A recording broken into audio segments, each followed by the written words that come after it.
You never expect the knife to come from people you trusted the most. That's the cruel twist. Strangers can't truly destroy you. Only the ones you once defended, laughed with, and believed in have that power. My name is Emma Walker, and I learned that the hard way. At 32, I wasn't just another name on the employee roster at Vorax Tech, a rising star in Seattle's fiercely competitive tech world. I was the golden girl, the deal closer, the strategist who brought in clients no one else could land. For years, I lived and breathed for this company. I bled for its success. Every win was personal, every late night a badge of honor. People said I was unstoppable, destined for the boardroom. I believed them. I thought I was among allies. I was dead wrong. It began subtly, like cracks in glass that you only notice when it's too late. Meetings I wasn't invited to, projects reassigned without explanation, casual glances exchanged when I walked into rooms. I told myself I was imagining things, that pressure made people tense, that everything was fine. It wasn't. They had been planning my fall long before I even sensed the trap. The Crestview initiative was supposed to be my legacy project, a high-profile client worth millions. I built the pitch, organized the team, crafted every detail. But from the shadows, my enemies worked quietly. Roger, the CEO, Melissa, the CFO, and Todd, head of HR, they were supposed to be my support system. Instead, they became my executioners. Files were mysteriously altered. Budget approvals I never signed somehow bore my name. Vendors were mismanaged, timelines ignored, and all roads of failure were being carefully paved right to my door. I only realized the scale of it when it was too late to stop. The client threatened legal action. Investors panicked. Internally, chaos erupted. And in the middle of that storm, they shoved me forward as the perfect sacrifice. The emergency meeting wasn't about solutions. It was a public execution disguised as protocol. Roger's face was solemn as he read out the charges: gross negligence, mismanagement, reputational damage. Melissa shook her head with practiced disappointment. Todd handed me a folder that spelled my professional death. "Emma, this is hard for all of us," Roger began, voice dripping with insincerity. I couldn't even speak. The words stuck in my throat as I stared at them in disbelief. "You're firing me? For something you know wasn't my fault?" Melissa spoke next, cold and precise. "We have documented evidence that points to you. We can't risk the company's future. This is the board's decision." Lies. Every single word. They fabricated emails, they deleted communications. They built a case so airtight that fighting back seemed futile.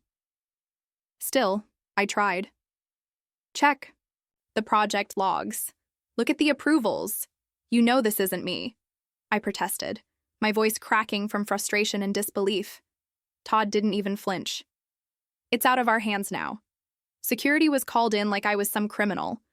Within minutes, I was escorted out of the building, the same building I had spent years of my life giving everything to. Employees stared but didn't speak. No one dared to meet my eyes. Some whispered.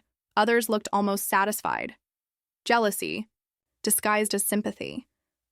I heard pieces of their poison as I passed. She had it coming. Too ambitious. Thought she was untouchable.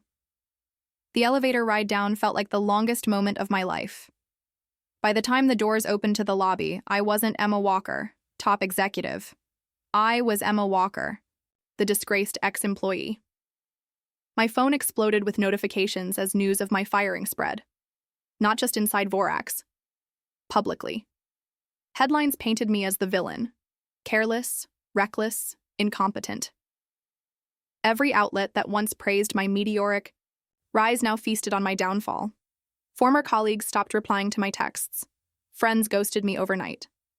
Even my own family hesitated to defend me when the scandal became too loud. Within days, I lost everything. My severance was blocked due to the investigation. Job offers vanished. My savings drained. I sold my car to cover rent. Pride became a luxury I could no longer afford. At rock bottom, I took jobs I once couldn't fathom. Waitressing, cleaning offices, doing whatever kept the lights on.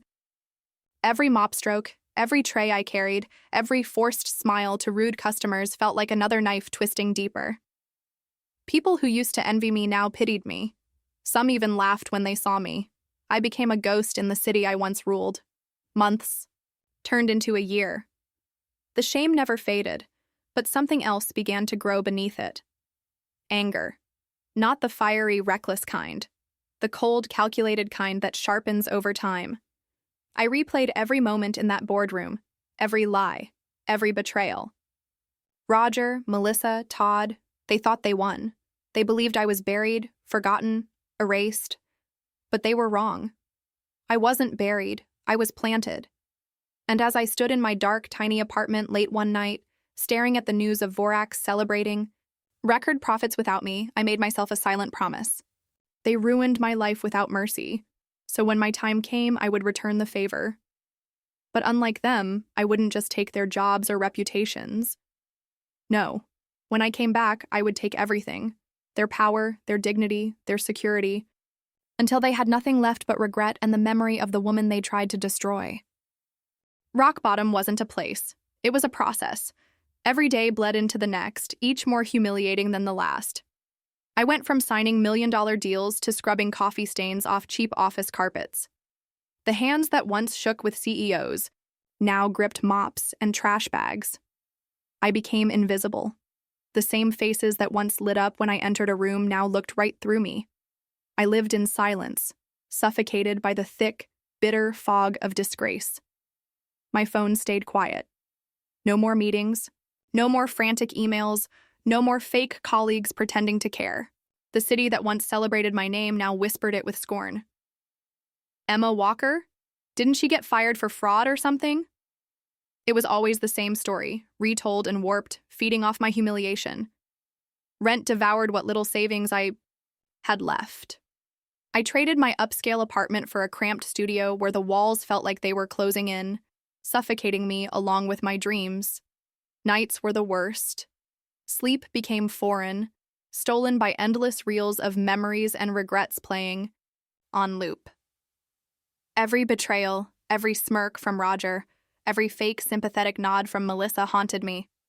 I replayed the moment security escorted me out, the stares, the whispers, over and over again. But pain has a strange way of evolving. At first, it crushed me, wrapping itself around my throat until I could barely breathe. But slowly, painfully, it hardened. It morphed into anger. Not the kind that burns out fast, but the kind that simmers endlessly beneath the surface, patient and deadly. They thought I would stay broken. They thought survival was the best I could hope for. But they were wrong. Somewhere between those long, soul-killing shifts and the nights spent staring at cracked ceilings, I decided survival wasn't enough. I didn't want to live. I wanted to win. But to do that, I had to change. The Emma Walker they destroyed couldn't come back.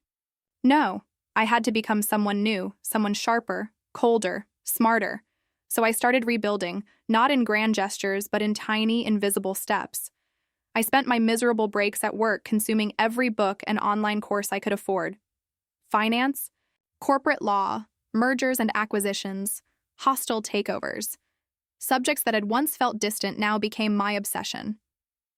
I studied while others partied. I researched while others slept. My thirst for knowledge became insatiable, driven by a hunger far deeper than ambition, revenge. I sold what little I had left of value. Designer clothes, jewelry, even childhood keepsakes. Every dollar went toward courses, mentorships, and eventually, small investments. It wasn't glamorous. I started with pennies, flipping small stocks, learning the brutal game of market survival. I lost plenty, but I learned more. Mistakes became my new teachers. Within 18 months, I turned my side hustle into something real. I launched a boutique consulting firm, offering aggressive growth strategies to small, struggling tech startups. Nobody cared about my past. They cared about results, and I delivered them ruthlessly. Word spread. One client became 5, 5 became 20. Money started flowing again, not in waves, but steady, powerful streams. But money wasn't the end goal, power was. As my influence grew quietly, I began targeting every weak point in Vorax's armor. I kept tabs on their quarterly reports, watched as Roger and his cronies made desperate, short-sighted moves to inflate numbers and mask their decaying leadership. Employees left in waves. Morale tanked. Innovation stalled. Vorax was no longer the golden child of Seattle's tech scene. It was a wounded animal, bleeding slowly. Perfect. Through shell companies and silent partners, I began buying in. Shares here, voting blocks there, all hidden from public view. I wasn't stupid. If Roger caught wind of my presence, he would tighten defenses. So I remained a ghost, whispering through proxies and third parties. By year 3, I held significant power, enough to block major decisions, enough to make the board nervous, without revealing my face. The timing was everything. I waited patiently, watching Vorax stumble from scandal to scandal. Each time they fumbled, my grip tightened. And when they announced the annual shareholders meeting, a desperate attempt to rally confidence, I knew it was time. Time to stop crawling. Time to rise. The night before the meeting, as I stood by my apartment window, watching the Seattle skyline flicker, I realized something. The woman who once cried herself to sleep in this very room was gone. In her place stood someone new, someone who had tasted rock bottom and decided never to return. Tomorrow, I would walk into that room, not as Emma Walker, the discarded pawn. No. I would walk in as the hunter, and they were already prey. They just didn't know it yet. The morning of the shareholder meeting arrived wrapped in a strange calm, but underneath that silence roared a storm only I could feel. For years I had waited for this day, sharpening my claws in the shadows while Roger, Melissa, and Todd danced freely atop the empire they built on my ruin. They thought they were untouchable, kings and queens of a crumbling castle, too blind to see the cracks beneath their thrones. But I saw them. I nurtured those cracks until they became fault lines.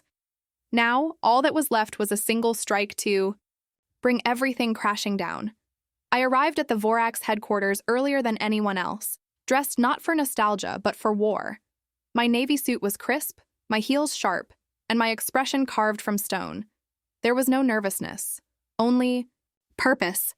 The same lobby that once spat me out now welcomed me through security checkpoints as a major shareholder, not a disgraced employee.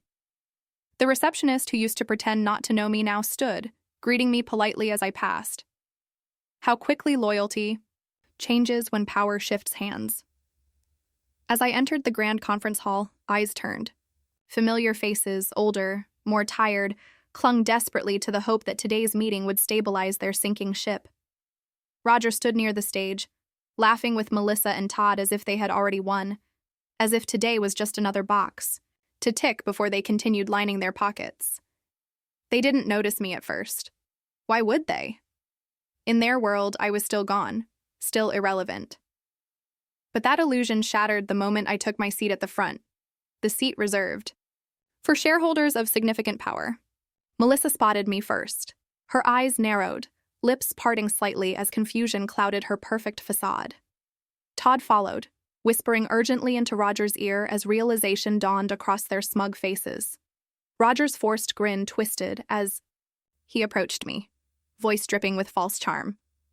"Emma, what are you doing here?" I met his gaze with a smile so cold it could freeze oceans. "I'm here for the vote, Roger. Same as you." He blinked, thrown off by my confidence. "You're a shareholder?" "I'm the shareholder," I corrected softly, watching the color drain from his face. He staggered back slightly, whispering furiously to Melissa and Todd as panic bloomed across their carefully constructed poker faces. The meeting began. Roger stood on stage, his usual bravado replaced by thinly veiled anxiety. He rambled through company updates, masking failures as temporary setbacks, promising grand recoveries just over the horizon. But the shareholders weren't buying it anymore. Whispers rippled through the crowd. They were tired of excuses, tired of losses. That's when the moderator opened the floor for voting and proposals. I rose, calm and composed, and addressed the room. "Emma Walker, representing controlling interest," I began, my voice slicing through the tension like a blade. Roger shifted uncomfortably. "I move to initiate a leadership restructuring vote effective immediately." Gasps echoed. Roger tried to interrupt. "That's outrageous. You can't—" I cut him off, sharp and lethal. "I can. The bylaws allow shareholders with controlling interest to propose immediate leadership votes. You wrote them, remember? He paled. The board members exchanged worried glances. The vote proceeded swiftly, ruthlessly. Names once loyal to Roger hesitated, then folded under the weight of inevitability. They knew which way the wind was blowing. In less than 10 minutes, the verdict was clear. 70% voted in favor of my motion. Roger Monroe, terminated.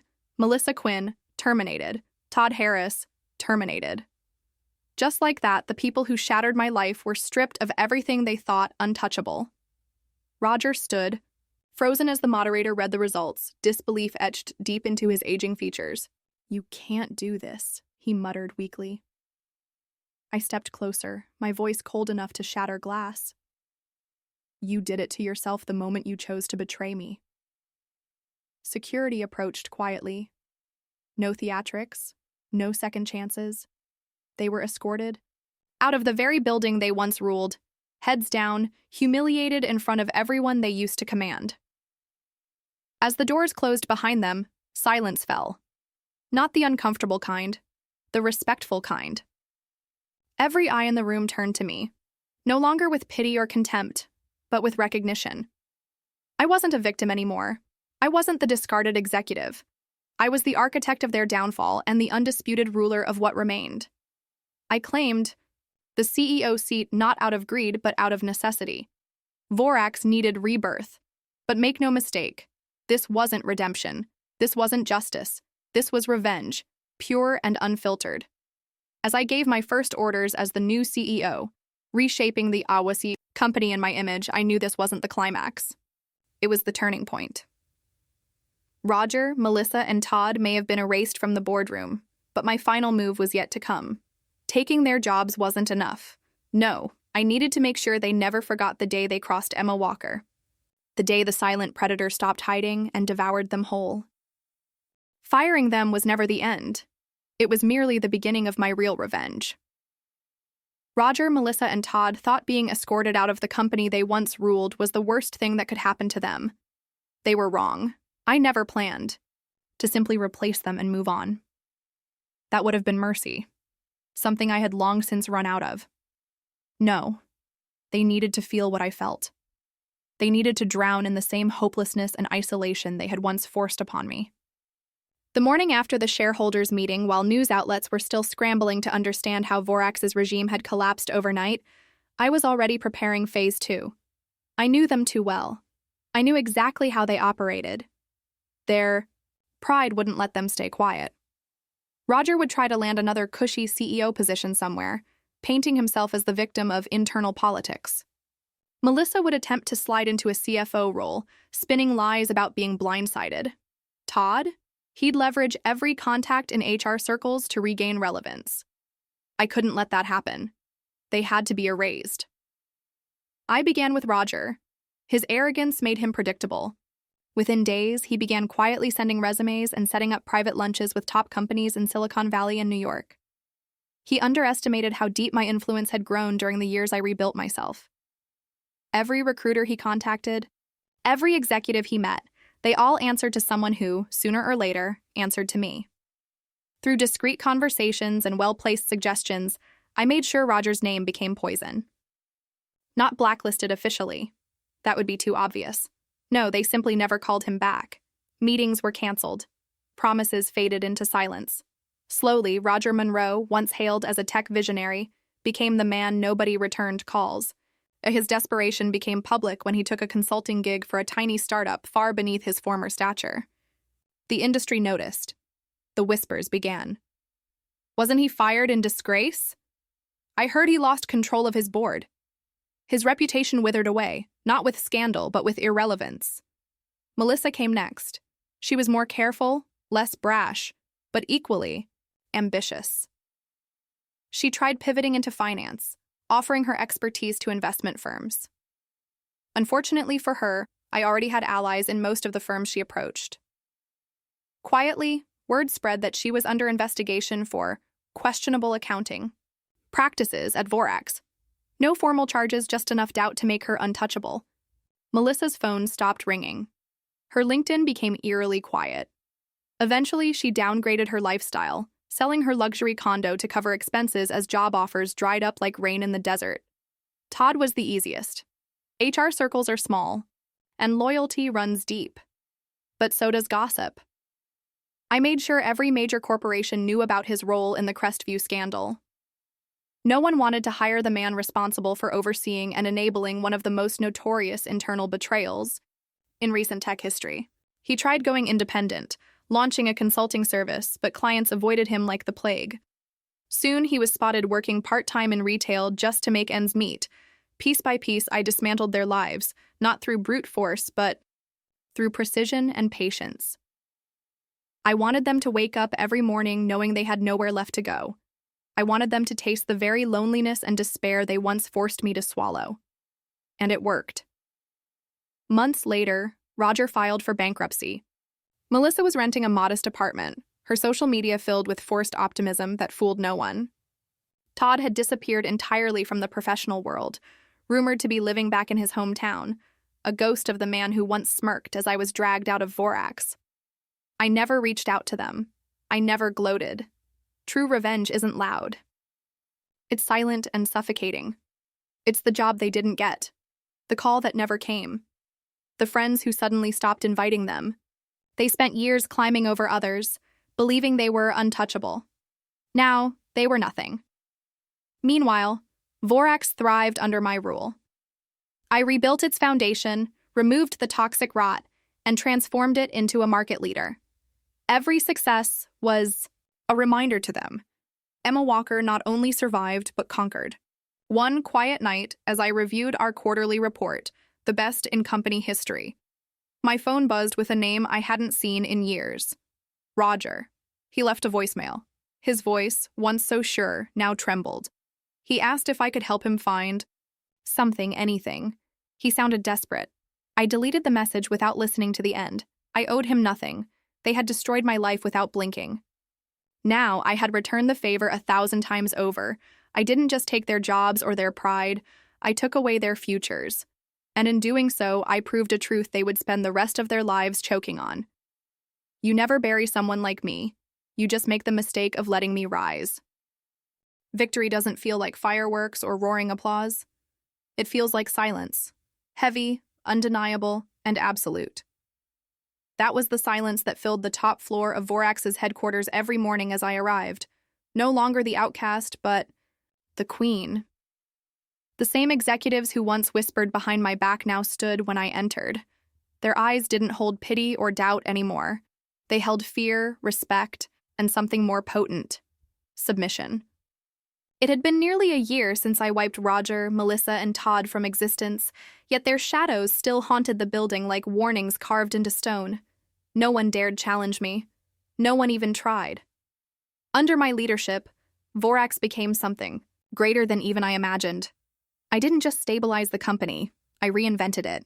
The toxic culture they left behind was uprooted and replaced with a new vision. Ruthless efficiency blended with brutal fairness. I rewarded brilliance and punished mediocrity. I turned passive board members into active visionaries. Departments that had once stagnated became hotbeds of innovation. Clients who had drifted away returned, eager to work with a company reborn. Numbers don't lie. Profits soared quarter after quarter. Our stock shattered records. Analysts stopped asking how we turned things around. They started asking how others could imitate us. But they couldn't, because Vorax was mine. My fingerprints were on every strategy, every acquisition, every bold move. Emma Walker wasn't just a CEO. I had become the living embodiment of corporate dominance. But despite the press calling me a revolutionary leader and the business world celebrating my comeback, I remained untouched by their praise. I didn't want to be admired. I wanted to be remembered. And fear, not admiration, carves the deepest scars. That's why I never allowed myself to grow soft. Every success reminded me of the nights I spent alone, scraping together pennies and fighting to stay afloat while Roger and his gang drank champagne. Every headline about our triumphs was a whispered echo of their downfall. I knew where they were now. Roger, bankrupt and clinging to freelance gigs, his name forever tainted. Melissa, reduced to consulting struggling startups desperate enough to overlook her baggage. Todd, forgotten entirely, a ghost in an industry that no longer returned his calls. Sometimes people asked if I felt sorry for them. Did I ever think of forgiving? My answer never changed. Forgiveness is for fools. They showed me no mercy when they destroyed my life. I returned the lesson tenfold. Mercy didn't rebuild my career. Mercy didn't put me back on top. Ruthlessness did. Precision did. Power did. One evening, I stood alone in my office, staring out over Seattle's glittering skyline. The same city that once turned its back on me now bent to my will. Below, thousands of employees followed my vision. Across the world, markets reacted to my decisions. I held all the strings. And unlike Roger, Melissa, and Todd, I wasn't foolish enough to forget how easily power slips from the careless. I would never make their mistakes. My rule wasn't temporary, it was eternal. I wasn't here to share the throne. I was the throne. In the darkness of that quiet night, with only the hum of the city below and the weight of my empire resting comfortably on my shoulders, I smiled. Not because I was happy, but because I knew the truth. They tried to destroy me. They thought, they buried me. But I wasn't buried. I was planted. And from their betrayal, I didn't just grow. I conquered. I became unstoppable. And now this world, this empire, this throne, it is mine. Forever.